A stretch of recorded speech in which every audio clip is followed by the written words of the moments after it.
Assalamualaikum warahmatullahi wabarakatuh. Baru kita doang ya.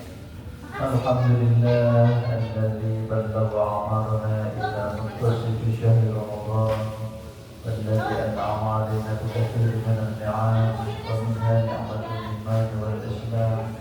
Allahumma shalli wa sallim wa barik ala rasulil karim sayyidina wa maulana Muhammad sallallahu alaihi wasallam wa ala alihi wa ashabihi wa man tabi'ahum bi ihsan ila yaumiddin. Hadirin kaum muslimin muslimat yang dirahmati Allah Subhanahu wa taala. Alhamdulillah wa syukurillah berkesempatan sore hari ini kita kembali dapat bersilaturahim berhimpun di rumah Allah bersama-sama melaksanakan kewajiban kita sholat maghrib berjamaah yang insyaallah dengan ala kadarnya semampu yang kami bisa dari para ibu-ibu komplek perumahan angkatan darat memberikan pelayanan berupa buka bersama atau takjil iftar, ya, menyegerakan berbuka yang mudah-mudahan bisa memberikan keberkahan bagi kita semua untuk supaya kita bisa sholat berjamaah di maghrib hari yang ke-14 ke-13 ini. Baiklah hadirin yang akan Allah Subhanahu wa taala, kita manfaatkan untuk sedikit ta'lim karena insyaallah ta'lim bagian ibadah Ramadan kita yang kita kenal dengan tadarus. Karena hakikat tadarus adalah belajar mengajar. Belajar mengajar artinya ada yang mengikuti, ada yang mendengarkan, ada yang menyampaikan materi. Itu yang disebut tadarus. Kita selalu konotasinya tadarus itu baca Al-Quran. Padahal tadarus hakikatnya adalah belajar. Jadi belajar itu apa? Belajar apa saja yang bermanfaat bagi kita semua itu tadarus. Kita belajar buat sambal karena ingin bisa buat sambal, tadarus juga. Kita belajar menyetir mobil, itu tadarus juga. Tapi Rasulullah menggunakan tadarus ketika malaikat Jibril alaihissalam datang untuk mengajarkan Al-Quran. Makanya ada tilawah Al-Quran, tadarus Al-Quran. Kalau Rasulullah membaca Al-Quran sendirian, itu tilawah Al-Quran. Demikian dalam Al-Quran, yatslu alaihim ayatihi wa yuzakkihim wa yu'allimuhumul kitaba wal hikmah. Jadi ketika Rasulullah membaca sendirian, itu namanya yatslu Al-Quran, yatslu kitab Allah, yatsluna kitab Allah, ya, yatslu kitab Allah. Nah, itu artinya tilawah kitab Allah. Itu kalau sendirian. Nah, ketika malaikat Jibril datang di pada setiap Ramadan, beliau mengatakannya ya tadarus ma'a Jibril, tadarus bersama Jibril. Artinya Jibril mengajarkan Al-Quran, Jibril mengajarkan makna-makna yang terkandung dalam ayat Al-Quran. Kemudian Jibril juga melatih bagaimana membacanya yang benar, bagaimana urutan-urutan suratnya, urutan-urutan ayatnya, itu semua atas bimbingan dari malaikat Jibril. Itulah tadarus. Nah, kita hari ini tadarus dalam makna belajar tentang kandungan Al-Quran, belajar tentang keagamaan, maka itu tadarus. Jadi insyaallah pahalanya ada, ini pahala tadarus, gitu ya. Jadi dua pahala ini sekarang. Pahala pertama tadarus, pahala kedua ta'jilul iftar, yaitu menyelenggarakan berbuka. Pahala yang ketiga silaturahmi. Jadi banyak pahala. Pahala yang keempat adalah ketika perjalanan kita menuju masjid dengan niat karena Allah untuk beribadah kepada Allah, maka setiap langkahnya adalah ampunan dosa dan setiap langkahnya adalah penambahan pahala. Jadi selalu ya menambah kebaikan dan mengurangi keburukan. Begitu setiap langkah yang kita lakukan tadi dari tempat kita menuju masjid. Jadi begitu berlimpahlah insyaallah pahala kita berkumpul sekarang di sore hari ini. Ya, mudah-mudahan apa yang ingin saya sampaikan lanjutan dari materi kemarin tentang bagaimana kita mentadaburi ayat-ayat Al-Quran. Ya, jadi tadabbur ini kewajiban. Sebab banyak orang yang membaca Al-Quran tanpa tadabbur. Maka disinggung oleh Allah, afala yatadabbaruna al-Qur'an. Mengapa mereka tidak tadabbur Al-Qur'an? Jadi tidak cukup hanya tilawah Al-Qur'an, tapi harus tadabbur Al-Qur'an. Sebab nanti kata Rasul, kata Allah Subhanahu wa taala, nanti Rasulullah SAW akan mengeluh di hadapan Allah di yaumil kiamat. Apa keluhannya? Banyak sekali umatku yang meninggalkan Quran. Padahal kita membaca Al-Quran, tapi ternyata kata Rasul nanti di hadapan Allah, ya, pada satu ayat Allah berfirman, wa qala ar-rasulu ya Rabbi, ya Rabbi, wahai Tuhan aku, banyak di antara umatku, inna qaumi ittakhadul Qur'ana mahjura. Nah, gitu. Jadi begitu kata Rasul nanti di hadapan Allah. Qala ar-rasulu ya Rabbi, inna qaumi ittakhadhu al-Qur'ana mahjura. Ya Rabb, umatku, ya Rabb, kenapa umatku banyak yang meninggalkan Al-Quran? Jadi Al-Quran ditinggalkan, padahal Al-Quran dibaca. Kenapa? Dalam tafsirnya, ciri meninggalkan Al-Quran, satu, tidak mau membaca Al-Quran. Padahal aku umat Rasulullah. Kedua, tidak mau memahami Al-Quran, padahal aku umat Rasulullah. Yang ketiga disebut mahjura juga adalah tidak mau mengamalkan Al-Quran. Itulah keluhan nanti yang disampaikan oleh Rasulullah SAW tentang umatnya. Jadi kalau Rasul, maka Rasulullah SAW berkata di hadapan Allah, ya Rabbi, wahai Tuhanku, inna qaumi ittakhadul Qur'ana mahjura. Sesungguhnya kaumku menjadikan Quran sesuatu yang dia jauhi, dia tinggalkan. Apakah itu buat kita? Dalam tafsirnya bisa buat kita, bisa untuk orang-orang yang tidak beriman. Ya, ayat itu memang untuk orang-orang yang tidak mau diseru oleh Rasulullah untuk supaya mau menerima Al-Quran. Orang-orang kafir tidak mau, dia tinggalkan itu kalau Rasulullah menyampaikan Al-Quran. Orang-orang kafir itu meninggalkannya. Nah, tapi dalam tafsirannya bisa juga bagi umat muslim yang punya karakter yang sama dengan orang-orang kafir. Ketika dibacakan Al-Quran, tidak mau dengar. Ketika dijelaskan Al-Quran, bubar. Apalagi sampai mengamalkannya, ogah. Padahal dia itu sudah muslim, maka kena juga dengan keluhan Rasulullah SAW. Oleh sebab itu minimallah bacaan-bacaan yang kita baca dalam sholat, mari kita tadabburi agar sholat kita betul-betul untuk mengingat Allah Subhanahu wa Ta'ala. Ya, kemarin kita sudah membahas sifat Allah Ar-Rahman Ar-Rahim. Kemudian sifat Allah Rabbil Alamin. Kemarin baru dibahas berapa? 2. Dalam Rabbil Alamin ada 4 sifat Allah terkandung di dalamnya. 1, Al-Khaliq. Allah disebut Rabbi, Rabbuna karena dia Khaliquna, pencipta kita. Yang kedua, Allah sebagai Rabbuna, Rabbi karena dia Razzaquna, yang memberi rezeki pada kita.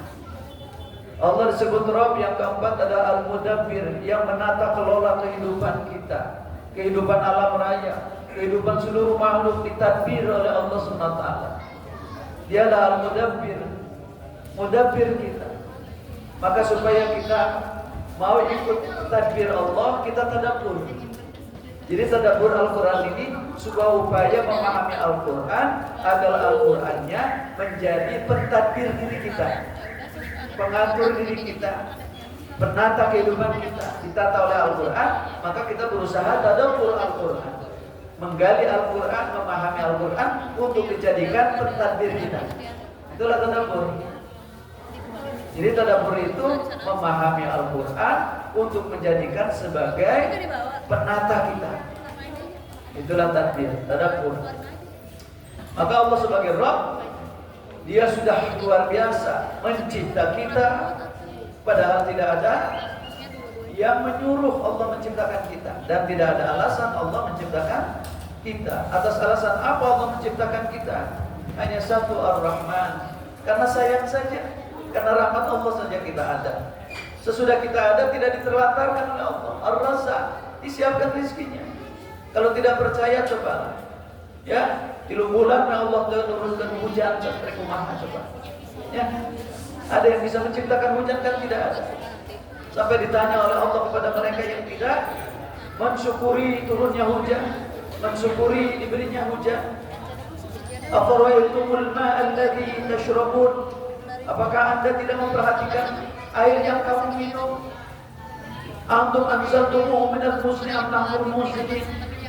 Am nahnul munzilun? Apakah kamu yang menurunkan hujan dari langit? Apakah kami, ya Allah? Jawabannya pasti kita tidak pernah menurunkan hujan dari langit. Allah, tapi kenapa diturunkan hujan? Tidak merasa syukur atas nikmat itu. Ya, jadi merasa bahwa kita yang bisa menciptakan rezeki, kita bisa yang berbisnis jadi kaya, kita. Oh, kaya karena saya ahli bisnis. Oh, saya kaya karena saya pinter. Itu aja. Ya, tidak merasakan bahwa kepintarannya dipintarkan oleh Allah, keberadaannya, kesempurnaan otaknya diberi oleh Allah, kemampuan penalarannya diberi oleh Allah, kemampuan indrawi melihat, mendengar, lalu menganalisis, menafsirkan, lalu memberikan keputusan. Semua itu adalah karena qudrah irada Allah yang Allah berikan kepada kita. Semua kemampuan itu Allah yang beri. Satu saat dicabut begitu mudah bagi Allah. Coba seorang profesor, doktor, tiba-tiba disoledat, gedebruk, otaknya kan dia belum, gara-gara otak hilang semua ilmunya itu. Mudah bagi Allah untuk mencabut ilmu seorang doktor. Bagi Allah mudah untuk mencabut ilmu seorang profesor, gampang sekali. Dibebet, geger otak, cina bodoh. Nah, oleh sebab itu kita yakini ketika kita mengatakan Rabbil Alamin, yakini dialah yang mencipta kita, dialah yang Razzaq, beri rezeki pada kita, dialah yang Al-Mudabbir, yang menata hidup kita. Mulai kita kecil sampai kita mati diatur oleh Allah. Alhamdulillah. Daripada kita ngatur sendiri, mending ada yang mengatur. Bagaimana kita hubungan kita dengan orang tua, diatur oleh Al-Quran. Bagaimana ketika menjadi orang tua, ya, kita menjadi orang tua diatur oleh Al-Quran. Ketika menjadi suami diatur oleh Al-Quran. Ketika menjadi istri diatur oleh Al-Quran. Ketika menjadi ayah, ketika menjadi aki, ketika menjadi apapun ada tatanannya. Kan enak kita itu. Semua serba teratur sehingga semua bisa disiplin aturan. Kita akui itu semua kata rububiyah Allah. Rabb, ya Al-Mudabbir.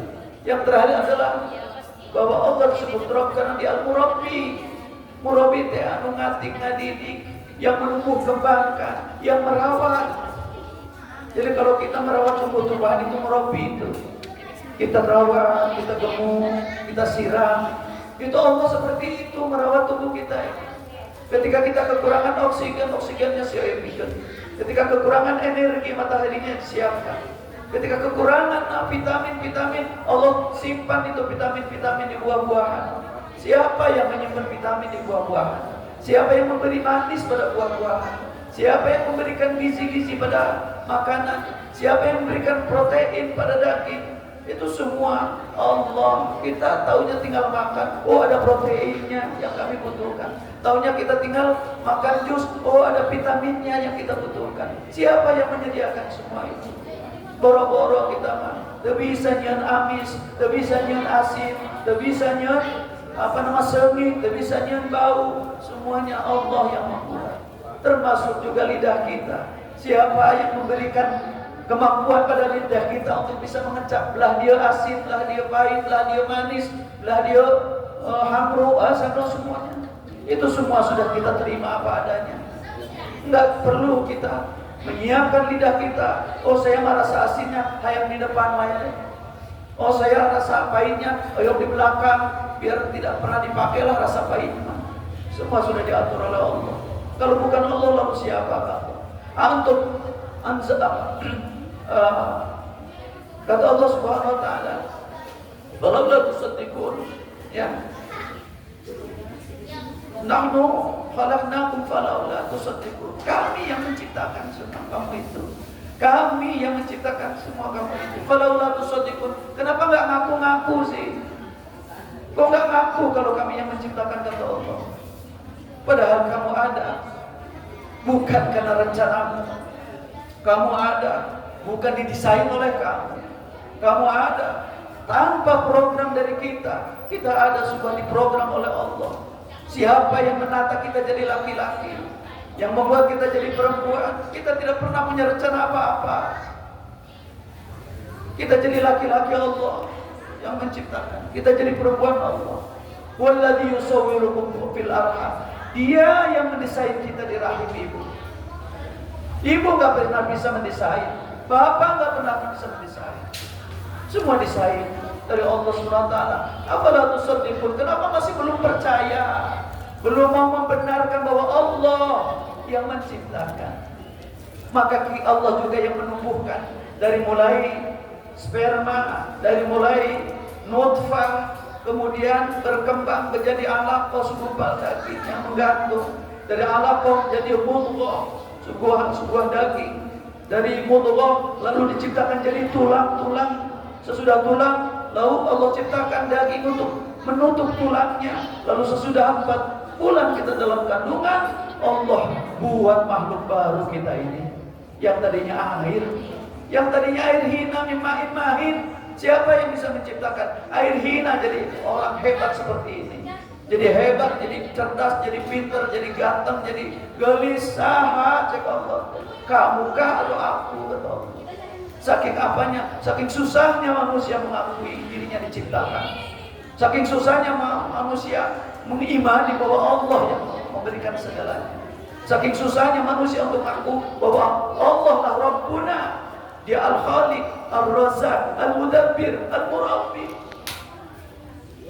Yang pada akhirnya nanti Allah juga yang mengembalikan kita menjadi lemah lagi. Dulu kita lemah, lalu berkembang, difasilitasi perkembangan tubuh kita difasilitasi oleh Allah, perkembangan rohani kita difasilitasi oleh Allah. Semua sudah, tapi ada saatnya nanti Allah kembalikan lagi lemah. Wa man nu'ammirhu nunaqqisu fil khalq.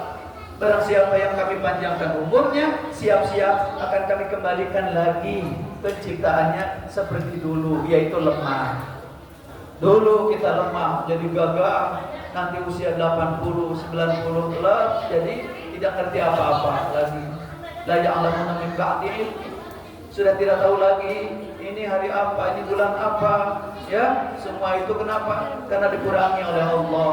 Gigi yang tadinya tidak ada ditumbuhkan oleh Allah. Tumbuhnya tidak nempel ke tulang lagi, tapi kuat. Cuma ditanam sama Allah itu di gusi. Kok sekuat itu bisa menggigit jengkol atau gelas gitu ya. Kenapa? Padahal si tulangnya itu ujungnya itu nggak nempel ke tulang lagi, nempelnya ke gusi. Tapi hebatnya Allah menciptakan gigi. Tapi akhirnya gigi kita yang tadinya tidak ada menjadi ada oleh Allah, mudah dari ada dicopotan dari itu Allah, supaya sadar bahwa kita bukan yang memiliki gigi, Allah yang menciptakan gigi. Kita maksimalkan untuk sebesar-besar mengabdikan diri kepada Allah Subhanahu wa taala. Melalui saum, alhamdulillah kita taat pada perintah Allah untuk kepentingan kita. Kita sholat, alhamdulillah diberi fasilitas sholat. Ternyata sholat untuk kepentingan kita. Kita mencari nafkah diperintahkan oleh Allah, pasti manfaatnya buat kita. Apapun perintah Allah tidak untuk kepentingan Allah. Apapun larangan Allah, kalau kita langgar yang merugi bukan Allah. Faman dhalla fa innama yadhillu 'alaiha wa man yahtadi fa innama yahtadi li nafsihi wa man dhalla fa innama yadhillu 'alaiha. Barang siapa yang mengambil petunjuk Allah, menjalankan petunjuk Allah, keuntungannya bukan buat Allah. Fa innama yahtadi li nafsihi, keuntungannya buat dirinya sendiri, kata Allah. Wa man dhalla, sebaiknya barang siapa yang mengambil jalan sesat, fa innama yadhillu 'alaiha, maka kerugiannya ditanggung oleh dirinya sendiri. Jadi Allah ghaniyun 'anil 'alamin. Kalian bersyukur tidak menguntungkan Allah, kalian kufur tidak merugikan Allah. Ya, silakan. Masih ada teh, ya teh. Yang baru datang. Ya, silakan. Ini nah. Tadi baru datang. Itu. Ya, silakan yang belum ambil untuk takjil, silakan. Ya. Ya. Ya. Itulah saja barangkali. Jadi kita menjalankan perintah Allah untung bagi kita, kita meninggalkan larangan Allah untung bagi kita. Sebaliknya kita melanggar ketentuan Allah rugi bagi kita, kita melanggar larangan Allah rugi bagi kita. Mudah-mudahan sekalipun hanya beberapa kata saja bermanfaat bagi kita semua. Marilah kita siap untuk melaksanakan takjilul iftar dengan ucapan Bismillahirrahmanirrahim. Allahumma laka sumtu wa ala rizkika aftartu birahmatika ya arhamar rahimin. Bapak Ibu, terima kasih atas perhatiannya. Mohon maaf atas segala kurangan. Semoga takjilnya diberkahi oleh Allah Subhanahu wa taala. Qul qouli hadza wa astaghfirullah lakum wa a'udzu minkum. Assalamualaikum warahmatullahi wabarakatuh.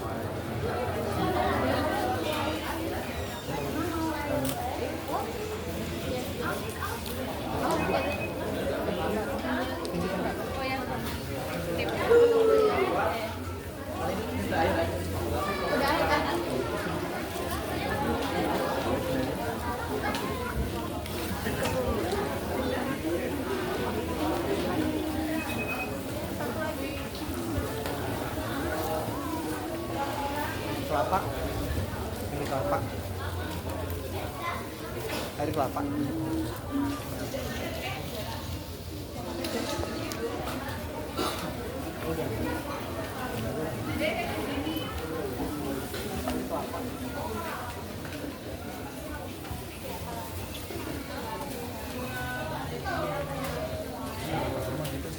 Kalau misalkan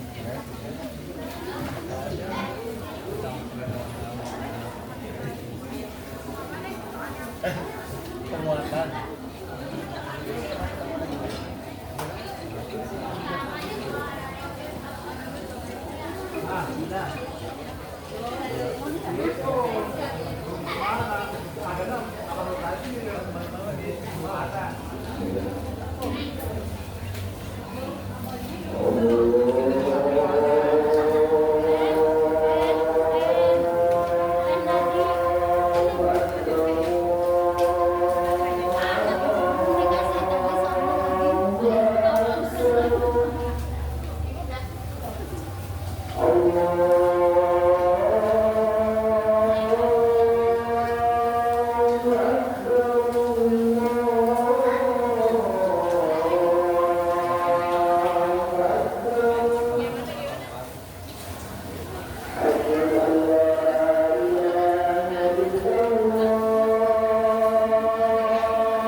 Salah lagi.